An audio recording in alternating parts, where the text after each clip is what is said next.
Hello, welcome to Cast of Wonders, the fiction audio magazine for young adults featuring stories of the fantastic. I'm Graham Dunlop.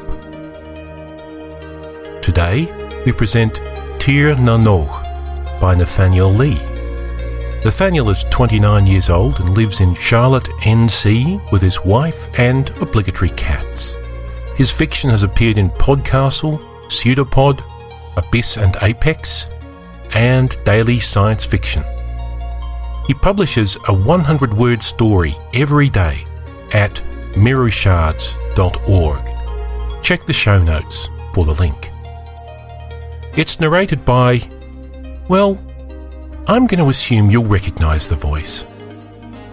This story's a bit longer than we've done so far, so we split it into 3 parts. And now, we've a tale to tell.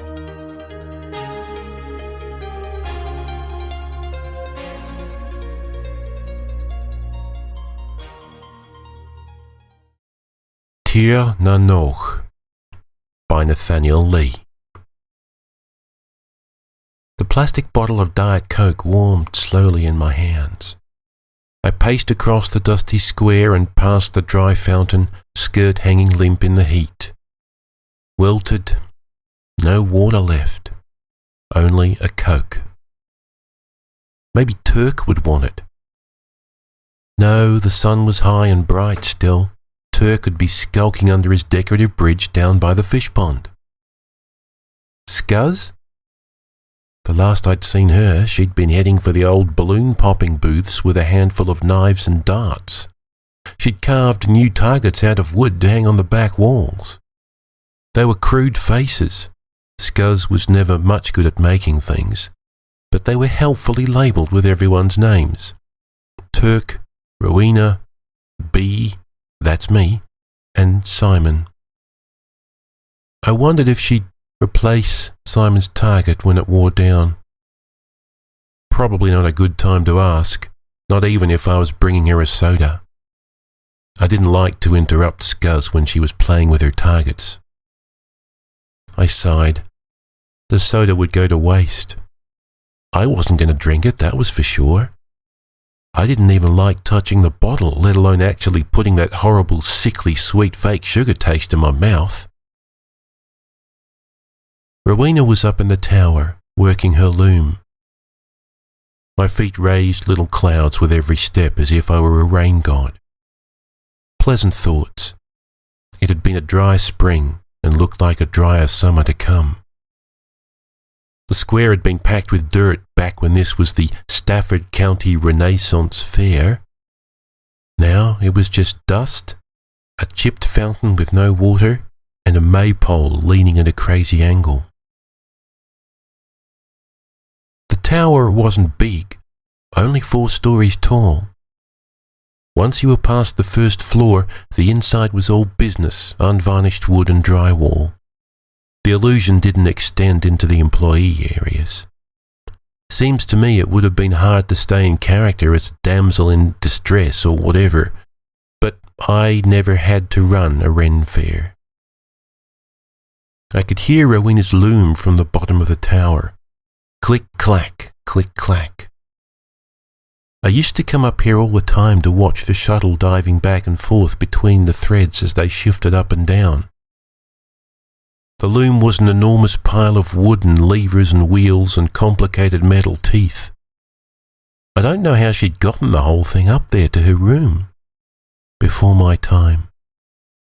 Rowena was the next oldest, after Simon. Just the oldest now, I guess.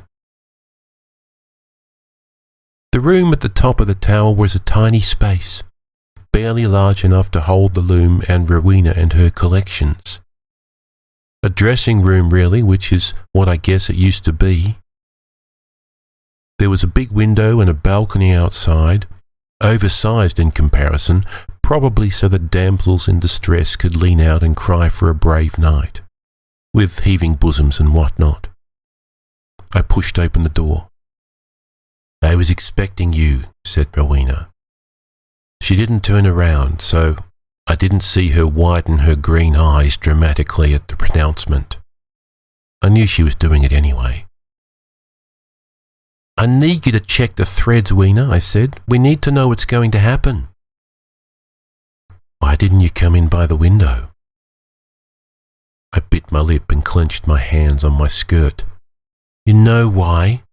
I can't. I never have." Rowena nodded and kept weaving. I watched the pattern emerging from the end of the loom. My fingers kept tightening on the cloth of my skirt as though it were a leash on my patience. Talking with Rowena was like that sometimes.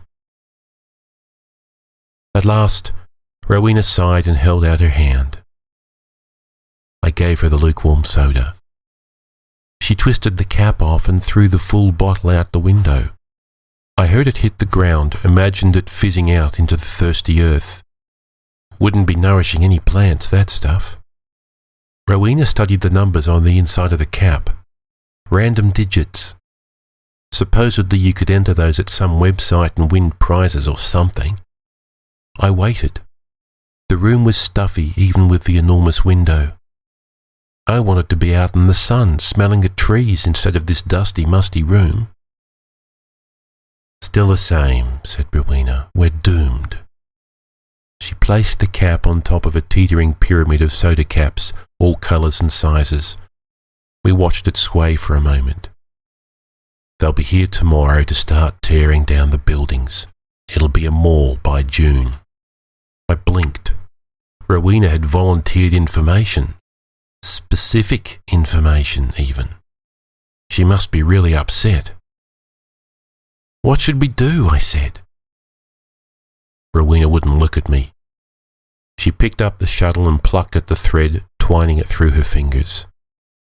They were thin and delicate, like the thread itself, and just a little too long for a regular human. "Let's go shopping," I said. Someone had to be decisive around here. The old man at the 7-Eleven didn't recognise us. They don't, generally. Adults, I mean. I don't know what they see when they look at us. Normal kids, I guess, just not the same ones every time. Turk probably looked like a Rasta dude with his dark blue-green skin and his hair like kelp. With her height, Scuzz couldn't have looked older than 6, 7 at the outside, but grown-ups didn't condescend to her like they usually do with little kids. If they did, Scuzz would smile at them. I think her teeth still looked sharp, even under the glamour. Made them jump anyway. Rowena would be easy. She already looked like a normal teenager, just a little tall, a little thin, a little pale, a little spacey. Rowena's weirdness was mostly in her head, not her body, pointy ears notwithstanding. Me? Sometimes they could see the wings, and sometimes they couldn't. When they did, they assumed the wings were fake, like they could see the straps. Same with my hair. I'd seen normal kids, human kids, with more colours than I had, though theirs didn't shift around through the spectrum like mine did. I don't know what I'd have done if I'd been born in the days before neon hair dye was commonplace. Maybe the glamour would be stronger if it had to hide more. Maybe I'd just have been burned at the stake really early on. The bell over the door jangled when we entered. I managed not to flinch. Turk and Scuzz broke away to either side as it rang, making for the snacks and candy. Scuzz already had her Hello Kitty backpack unzipped. I glanced at Rowena, but she was staring at the TV where the lotto numbers were flashing. Her lips were moving, her slit-pupilled eyes dilated and distant. Great. That left me. "Hi," I said, giving him my brightest smile. His eyes, dark even against his swarthy skin, roved up and down over all 4'0" of me, pausing at my shoulders. "What are you supposed to be?" "I'm a flower fairy in the body of a human girl," I told him. He smiled then, charmed by the sincerity in this strange little girl's voice. They never believed my lies, but They didn't believe the truth either. So which is it, fairy or human? A little of both, not quite either, I said. I could hear packages crinkling in the candy aisle. Scuzz chuckled to herself in her oddly deep voice. The old man's eyes started to wander in that direction, his expression darkening. I flicked a little bit of sideways at him, and his attention returned to me. His smile came back, a little glassy-eyed. I hate glamours. I'm no good at them. I hate using any sideways, of course, because it attracts riders, but I'm no good at being fascinating either. I need the help, even if I can't be subtle about it. They call me B, I said. I shot a look at Rowena, hoping she'd pitch in. She used to be excellent at decoy. Adults ate out of her hand, especially men. Because of the wings? Not really, I said. Rowena had pulled out a bunch of magazines and was shaking the card inserts onto the floor. It's short for Bumblebee. The old man looked confused. Maybe I was pushing the glamour too hard. I eased back, let the sideways dribble away. Bumblebees can fly even though they shouldn't. I'm the other way round. The guy was confused. Confusion is bad. You don't want them thinking about things. I changed tactics. What's your name? I said, all but fluttering my eyelashes. George, he said. His face relaxed. Oh, do you own this store? As if I didn't know. George smiled. Now that I wasn't disrupting his mental state with non sequiturs, my little charm spell would lull him almost to sleep. We talked, and I kept his attention on things behind the counter, the magazines and cigarettes, the heinous sausages glistening in their display case. That's how I operate. I point to things. Look at that, I say. That's way more interesting than little old me. Rowena could make herself enthralling. Simon used to be able to do it too. But Simon was gone. And Rowena, I think Rowena was going too. I just didn't know where. A piercing shriek interrupted me and George in mid-chatter. Rowena leapt to her feet in a cloud of prepaid bulk postage. "They're coming!" she screamed. She'd torn up one of the cards. Bits of it stuck to her ebony hair like confetti. George blinked and shook his head. His eyes focused on me for the first time. "Wait," he said. "I know you. I've seen you before." He didn't get any further before Rowena snatched my wrist and tugged me towards the door. I dug in my heels. "Rowena, what?" "Run," Rowena said. I looked around for the others. Turk was already legging it for the door, his flat troll feet slapping against the tiles. Scuzz veered around the corner, skidding and trailing snack-sized bags of chips from her open backpack. "What's this crap?" Scuzz said. "I don't know," I told her. I pulled at my arm, but Rowena clutched it in both hands. Weena just went nuts. "If Rowena says go, we go," Turk grunted. He darted back and scooped Scuzz into his arms. Scuzz squawked in protest. "Hey," George said, his eyes clear. "You kids, stop! Stop, thief!" He lunged across the counter at me. I made a quick circular gesture and snapped my fingers, releasing a little more sideways. His lunge fell short as he stumbled, his shoelaces suddenly and inexplicably tied together. His feet went out from under him and he fell. What can I say? I love the classics. As the sideways thrummed in me, Rowena screamed again. She dropped my arm as if I'd become burning hot. That's when I realised what she must have seen in the cards. "Salt the earth!" I swore. "Riders!" Turk said nothing, but he stopped and held the door open for me. In his arms, Scuzz was silent and wide-eyed. Rowena, so urgent a second ago, was staring off into space. She made a keening sound deep in her throat. That was what really scared me. That was when I really knew Rowena, the old Rowena, was gone and wouldn't be coming back. "You kids!" George shouted from behind the counter. "I'm calling the cops!" There was a thump and a crash. No one said anything. No one moved. That left me. "Let's go," I said. I wrapped an arm around Rowena and ushered her out the door. Her lips were moving again, her eyes tracking some private horror. "Where are we going?" said Turk. Home! Scuzz shrilled. "No," I said, "we can't risk leading them there, not if it's riders."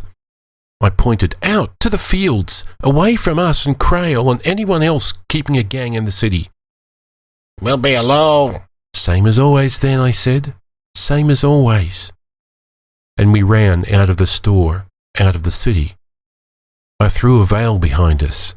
No point in avoiding large workings now with a rider already on our tail, and I felt Scuzz weakening a tree branch overhead.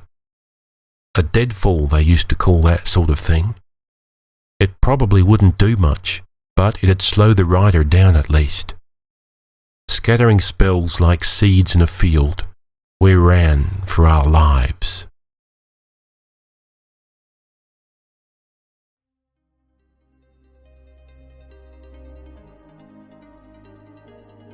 And so ends part 1 of Tir na Nog.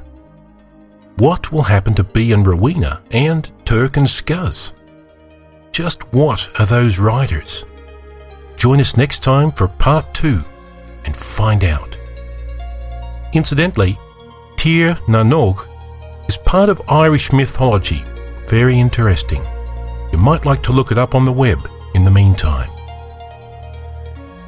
Cast of Wonders is released under a Creative Commons Attribution Non-Commercial No Derivatives license, so you can share this story with as many people as you like, but you aren't allowed to change or sell it. On a final note, our forums are now open for registration. We had a slight technical glitch, which has now been fixed. Please come over to the forums, tell us what you think of our stories. We'd love to hear from you. Until next time.